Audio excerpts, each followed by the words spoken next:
فيوما في الثغى من كان منكر نوره قد جئته متفرغا. Bismillahirrahmanirrahim. Assalamualaikum warahmatullahi wabarakatuh. Manusia merasa aman selama sesuatu bisa dijelaskan. Selama bahaya bisa diprediksi. Selama ancaman bisa dihitung. Selama risiko bisa dibahasakan. Kita masih merasa memegang kendali.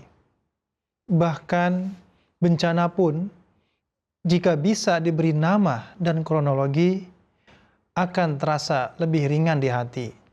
Namun, ada satu hal yang paling mengguncang manusia. Sesuatu yang tidak bisa dibayangkan. Bukan karena ia jauh, tetapi karena ia terlalu besar untuk dimasukkan ke dalam kata-kata. Dan disitulah Al-Quran memulai peringatannya. Karena itu, manusia sering berusaha memberi label pada segala sesuatu. Kita menamai peristiwa, menyusun penjelasan, lalu merasa seolah-olah kita telah menguasainya.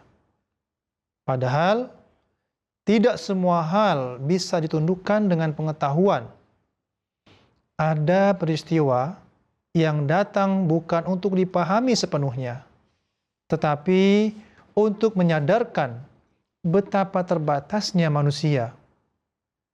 Dan ketika batas itu tersingkap, Al-Quran tidak datang dengan uraian panjang, melainkan dengan satu ketukan keras yang mengguncang kesadaran, agar manusia tidak lengah dan lalai, melainkan bersiap dan kembali ingat. Pemirsa MTA yang dirahmati Allah Subhanahu wa taala, alhamdulillah kita kembali dipertemukan di bulan Ramadan, bulan yang tidak hanya membersihkan tubuh kita, tetapi juga memberikan kita kesadaran yang lebih. Bersama saya, Lutfi Julian Putra, dalam program Gema Ramadan. Hari ini, kita akan merenungkan satu surah yang tidak panjang, tetapi dapat mengguncang hati dan rasa aman yang semu dari manusia. Surah yang menegaskan bahwa hari pembalasan itu benar-benar nyata, pasti datang, dan tidak dapat dihindari. Tetapi Al-Quran juga mengingatkan kita bahwa akal manusia tidak akan mampu membayangkan betapa dahsyatnya hari itu. Surah itu adalah surah Al-Qari'ah. Pemirsa MTA yang dirahmati Allah Ta'ala, marilah kita dengarkan ayat-ayat Al-Quran surah Al-Qari'ah beserta maknanya. Bismillahirrahmanirrahim. Al-Qari'ah, mal Qari'ah, wa ma adraka mal Qari'ah. يوم يكون الناس كالفراش المبثوث وتكون الجبال كالعهن المنفوش فأما من ثقلت موازينه فهو في عيشة راضية وأما من خفت موازينه فأمه هاوية وما أدراك ما هي نار حامية. Aku baca dengan nama Allah, Maha Pemurah, Maha Penyayang. bencana besar. Apakah bencana besar itu? Dan apakah engkau tahu apa bencana besar itu? Hari ketika manusia akan menjadi seperti laron-laron bertebaran, dan gunung-gunung akan seperti bulu-bulu domba yang dihambur-hamburkan. Lalu, adapun orang yang akan berat timbangan amalnya, ia akan berada dalam kehidupan yang menyenangkan.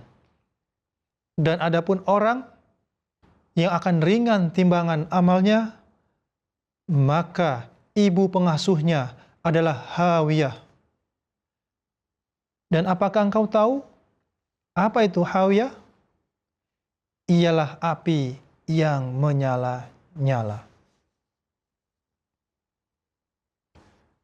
Pemirsa MTA yang dirahmati Allah Subhanahu wa taala, perhatikan bagaimana surah ini dimulai. Tidak dengan penjelasan, tidak dengan definisi, tetapi dengan satu seruan. Bencana besar. Kata Al-Qari'ah sendiri sudah berarti bencana dahsyat. Ketukan keras yang mengguncangkan. Namun Allah tidak berhenti di sana. Allah Ta'ala bertanya, apakah bencana besar itu? Lalu Allah Ta'ala mengulanginya lagi. Dan apakah engkau tahu apa bencana besar itu? Ini bukan pengulangan yang tanpa makna. Penambahan kata tanya itu dilakukan untuk menghancurkan rasa aman semu manusia. Seolah-olah Allah Subhanahu wa taala berkata, apapun yang terlintas di benakmu itu belum sebanding dengan kenyataannya. Pemirsa MTA yang dirahmati Allah Ta'ala, Al-Quran menegaskan bahwa bencana ini berada di luar jangkauan imajinasi manusia. Karena itu, Al-Quran tidak melukiskannya secara utuh. Yang ditampilkan hanya sebagian akibatnya. Cukup untuk membuat manusia sadar, tetapi tidak cukup untuk membuatnya merasa memahami. Inilah bencana besar yang datang secara tiba-tiba. Bukan sekedar peristiwa besar, tetapi peristiwa yang melumpuhkan daya bayang manusia. Pemirsa MTA yang dirahmati Allah, Allah Subhanahu wa taala menggambarkan manusia seperti laron-laron bertebaran. Artinya, tidak teratur, tidak terlindungi, tidak punya arah. Kemudian, gunung-gunung, simbol kekokohan dan perlindungan, berubah seperti bulu domba yang dihambur-hamburkan. Pada hari itu, tidak ada tempat berlindung, tidak ada sistem, tidak ada kekuatan dunia yang bisa diandalkan. Semua yang selama ini kokoh menjadi rapuh. Pada saat itulah manusia menyadari bahwa yang selama ini ia sadari bukanlah pegangan yang sejati. Yang nampak kuat ternyata fana. Yang nampak abadi ternyata sementara. Semua penopang dunia gugur satu persatu tanpa sisa. Dan ketika semua itu runtuh, yang tersisa bukan lagi apa yang kita miliki, melainkan apa yang telah kita perbuat. Pemirsa MTA yang dirahmati Allah, di tengah kekacauan itu Allah Subhanahu wa taala memperkenalkan suatu ukuran, timbangan. Di dunia kita memahami logika ini dengan baik. Dalam peperangan, bangsa yang memiliki peralatan yang paling canggih, sumber daya paling besar, dan tonase paling berat akan keluar sebagai pemenang. Kemenangan itu melahirkan kekuasaan dan kesenangan dunia. Namun pada hari pembalasan nanti, yang ditimbang bukanlah senjata, melainkan amal perbuatan. Yang berat amal baiknya akan hidup bahagia, dan yang ringan amal baiknya atau lebih banyak amal buruknya akan jatuh ke dalam hawiyah. Timbangan itu tidak hanya menilai besar kecilnya rupa perbuatan, tetapi juga kejujuran di baliknya, niat yang menyertainya, dan dampak yang ditinggalkannya. Banyak amal tampak ringan di mata manusia, namun berat di sisi Allah Subhanahu wa Ta'ala, karena dilakukan dengan ikhlas dan sabar. Sebaliknya, banyak perbuatan yang nampaknya besar, namun sesungguhnya kosong dari nilai. Maka pada hari itu, tidak ada yang dizalimi sedikit pun. Setiap jiwa melihat dengan jelas mengapa timbangannya berat atau mengapa ia menjadi ringan. Pemirsa MTA yang dirahmati Allah Ta'ala, Al-Hawiyah digambarkan sebagai api yang menyala-nyala. Namun dalam pandangan Islam, neraka bukan sekedar tempat penghancuran. Hubungan orang berdosa dengan neraka itu diibaratkan seperti hubungan bayi dengan ibunya. Proses yang berat tetapi bertujuan untuk mensucikan. Azab bukan akhir cerita, melainkan jalan menuju kesadaran dan perbaikan. Dan ini menunjukkan bahwa keadilan Allah Subhanahu wa Ta'ala selalu berjalan bersama rahmat-Nya. Karena itu, gambaran tentang neraka bukan untuk mematikan harapan, melainkan untuk melunakkan hati yang telah mengeras. Ia mengingatkan manusia bahwa setiap pilihan memiliki konsekuensi dan setiap penyimpangan membutuhkan pemulihan. Maka selama kesempatan masih terbuka, Allah memberi jalan kembali melalui kesadaran, taubat, dan perbaikan diri sebelum datang hari di mana penyesalan tidak lagi berguna. Pemirsa MTA yang dirahmati Allah Subhanahu wa Ta'ala, Ramadan mengajarkan kita untuk berhenti sejenak dari ilusi kekuatan. Menahan diri agar kita sadar pada hakikatnya betapa rapuhnya manusia.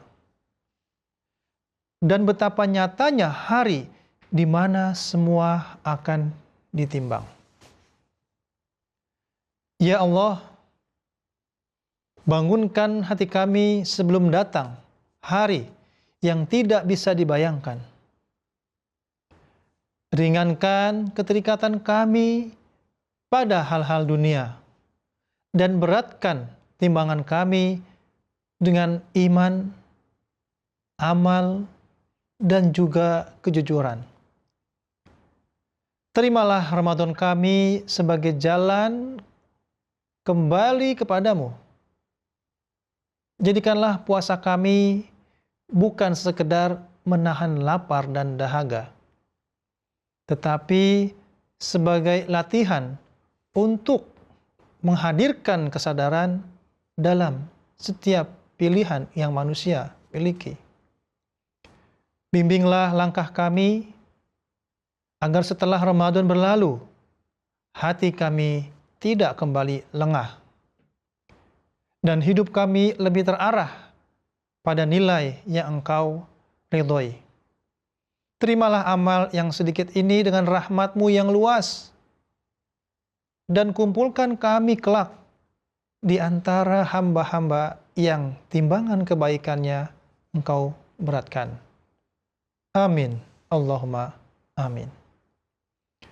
Pemirsa MTA yang dirahmati Allah Subhanahu wa taala, demikianlah episode Gema Ramadan kali ini. Saya Lutfi Julian Putra dan segenap kru MTA yang bertugas undur diri sampai berjumpa dalam pembahasan surah Al-Quran berikutnya. Jazakumullah ahsanal jaza. Wassalamualaikum warahmatullahi wabarakatuh.